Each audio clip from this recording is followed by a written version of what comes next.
মেয়ে দেখতে গেছে বেটার জন্য মেয়ে দেখতে গেছে। মেয়েটাকে জিজ্ঞেস করছে তোমার আব্বা কি করে মা? বলছে আমার আব্বা 13টা ডাম্পার গাড়ি আছে। আর কি করে না, ফারাক্কাতে মেন রোডের সাইডে 14টা দোকান। আচ্ছা আচ্ছা আচ্ছা আচ্ছা, তোমার কি ভাইটাই কেউ নাই মা? বলছে না, আমি বাপের এক বেটি। এর সঙ্গে সঙ্গে অঙ্ক কষে নিয়েছে যে এক বেটি মানে 14টা দোকান, ওর বাপ মরে গেলেই আমার বেটা পাবে, আর 14টা ডাম্পার আমার বেটা পেয়ে যাবে, তাই না? মানে সব কিছু আপনি লস লাভ ভালো মন্দ বুঝেন না? আপনি তো চালাক লোক না। ঢেঁড়স কিনতে গেলে আগা ভেঙে দেখেন কচি কিনা, বাজারে লাউ কিনতে গেলে নখ ঢুকিয়ে দেন তলায় মাল কচি কিনা, বাজারে ছিম কিনতে গেলে লাইটে দেখেন ভিতরে পোকা আছে কিনা, 500 টাকা লোড দিলে বারবার দেখেন জাল আছে কিনা। আপনি দুধ কিনলে মেশিনে ভরে দেখেন এটা দুধ অরিজিনাল কিনা, ঘি কিনলে দেখেন কোন কোম্পানির ঘি। আপনার সব বেলাতে ভালো জ্ঞান, ভালো বুদ্ধিমান লোক। আপনাকে এই ব্যাপারেও জ্ঞান রাখতে হবে যে সাদকায়ে জারিয়া এখন উত্তম কোথায়। কি বলছি বুঝতে পারছেন? আচ্ছা আপনারা আমার দিকে ফিরুন তো। মসজিদে কালকে আপনি 5 কুইন্টাল রড দান করলেন, তাহলে এটা সাদকায়ে জারিয়া, তাই তো? নাম্বার 2, আচ্ছা বলুন আপনাদের গ্রামে যে 2তলা মসজিদটা দেখলাম, 100 বছর পরে হলেও বালি সিমেন্ট নষ্ট হয়ে গিয়ে এই মসজিদ ভেঙে আবার নতুন মসজিদ করা হবে কি হবে না? হবে। তাহলে আপনার যে 5 কুইন্টাল রড এই মসজিদে দিয়েছিলেন, তাহলে 100 বছর পরে এই মসজিদে রড আর থাকবে না। ও তখন ভাকুড়ির দোকানে অর্থাৎ ওই যে লোহালক করে দোকানে চলে যাবে, বিক্রি হয়ে যাবে। তাহলে আপনার সাদকায়ে জারিয়া লংজিভিটি 100 বছর, তাই না? খুব জোর হলে 200 বছর থাকতে পারে, তারপরে কিন্তু আপনার সাদকায়ে জারিয়া শেষ, তাই তো? তাহলে কিয়ামত পর্যন্ত যাতে আমার জারিয়া নেকি হয়, কি করতে হবে?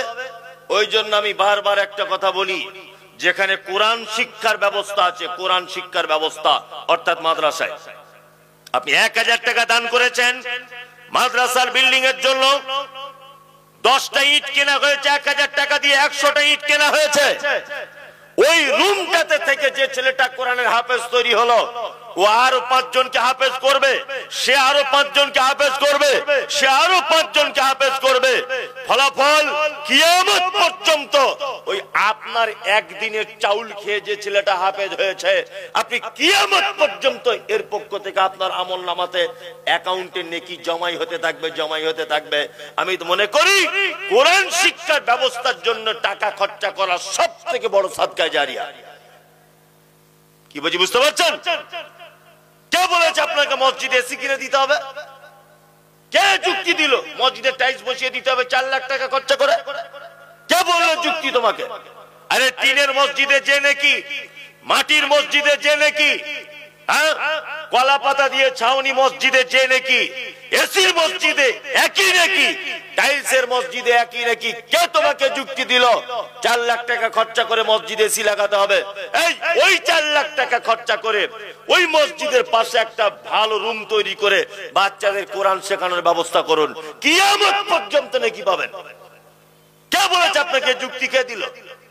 এসিতে নামাজ পড়তে হবে, বরং এসিতে নামাজ পড়লে আপনি যে একজন আল্লাহর গোলাম, এসিতে পড়লে অনেকটা অহংকারিতা ভাব চলে আসে মনের ভিতরে। কি বলছি বুঝতে পারছেন? ওই জন্য তো আলেম ওলামারা আমাদেরকে বারবার জিজ্ঞেস করে, হুজুর চেয়ারে নামাজ পড়া যাবে না? চেয়ারে নামাজ পড়া যাবে না। আপনি বসে দাঁড়িয়ে পড়তে পারছেন না, বসে পড়ুন। বসে পড়তে পারছেন না, শুয়ে পড়ে পড়ুন। শুয়ে পড়েও পড়তে পারছেন না, ইশারাতে পড়ুন। তবু আপনার অপশন নেই, আপনি চেয়ারে নামাজ পড়বেন। কারণ হচ্ছে এই চেয়ারে নামাজ পড়লে প্রথম ক্ষতি কাতার ভেঙে যায়, কাতার ঠিক হয় না। 2, চেয়ারে নামাজ পড়লে নিজেকে একটু মানে বিশাল বিশাল ওয়েটফুল মনে হয়। সারাদিন টো টো টো টো করে বাজারে ঘুরছে, ওর পায়ে ব্যথা নাই। মাঠের জমির আল কাটছে, পায়ে ব্যথা নাই।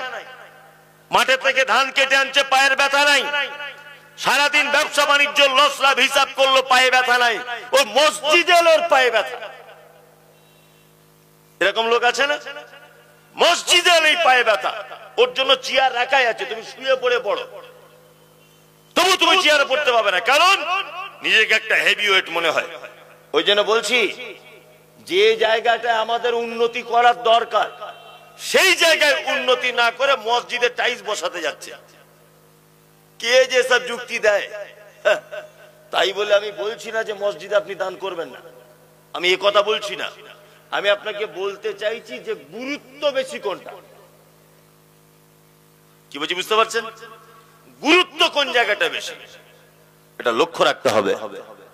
চলুন, এতক্ষণ দান সম্পর্কে, সাদাকা সম্পর্কে আপনারা শুনলেন, তাই তো?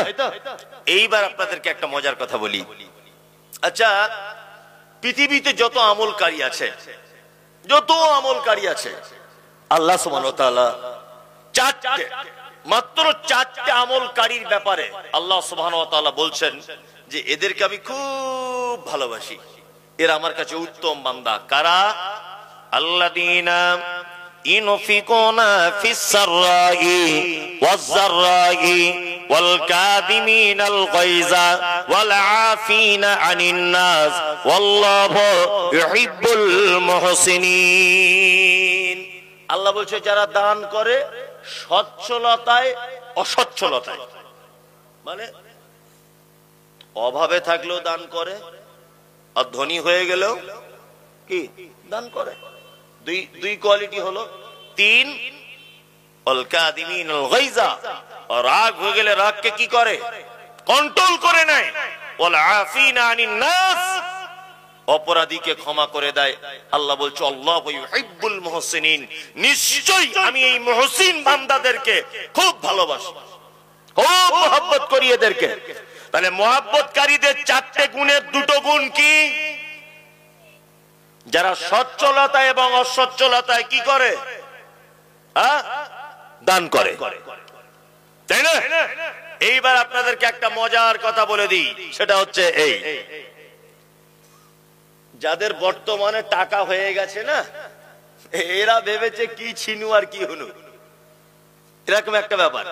আলেম ওলামাদেরকে দেখলে সালাম করে না, ভাবে যদি দিলালপুর মাদ্রাসার বিল কাটে। সালাম দিলেও করে না, ভয় করে, তাই না? খুব ভয় করে। জলসায় দাওয়াত করলেও আসে না, গেলে টাকা দিতে হবে। মসজিদে ভয়ে আসে না, মসজিদের কাজ চলছে বলে টাকা দিতে হবে, তাই না? আপনাকে একটা ছোট্ট কথা আমি বলে রেখে যাচ্ছি, শুনে রেখে দেন। ভাববেন, যার টাকা যত বেশি তার পরীক্ষা তত কি বেশি, তাই না? আপনি ব্যবসা করেন তো, মাছের ব্যবসা করেন, ধরে নেন প্রতিদিন 300-400 লাভ হয়। হঠাৎ করে আজকে লাভ হয়ে গেছে 1,500 টাকা। হঠাৎ আপনি বগল বাজাচ্ছেন খুব, ওই 1,500 টাকা লাভ করে নিয়েছি, বিশাল ব্যাপার, এরকম একটা ব্যাপার। বাড়িতে ওর স্ত্রী বলছে, হ্যাঁ কত হলো লাভ? বলছে আর বলিস না, এরকম যদি প্রতিদিন হয় আমি তো মুকেশ আম্বানির পরের বিল্ডিংটা আমি কিনবো, এরকম ব্যাপার। মানে কি প্রতিদিন 500 হতো, আজকে হয়েছে কত? 1,500। লোকটা ব্যবসায় বার হয় কখন? ফজরের যখন মুয়াজ্জিন আজান দেয় তখন। কি বললাম বুঝলেন? আর বাড়ি ফেরে কখন? দুপুর 2টোয়। গরমের দিন, গ্রীষ্মকাল, খুব গরম। ও মাস্টার সব বাজার থেকে বিক্রি টিক্রি করে টাকা পয়সা গুনে 1,500 টাকা লাভ। এখন বাড়িতে গোসল করে সবে মাত্র খেতে বসেছে, ভাত এক গাল এরকম তুলেছে, এক গাল তুলেছে। এই সময়তে ওর দরজার সামনে একজন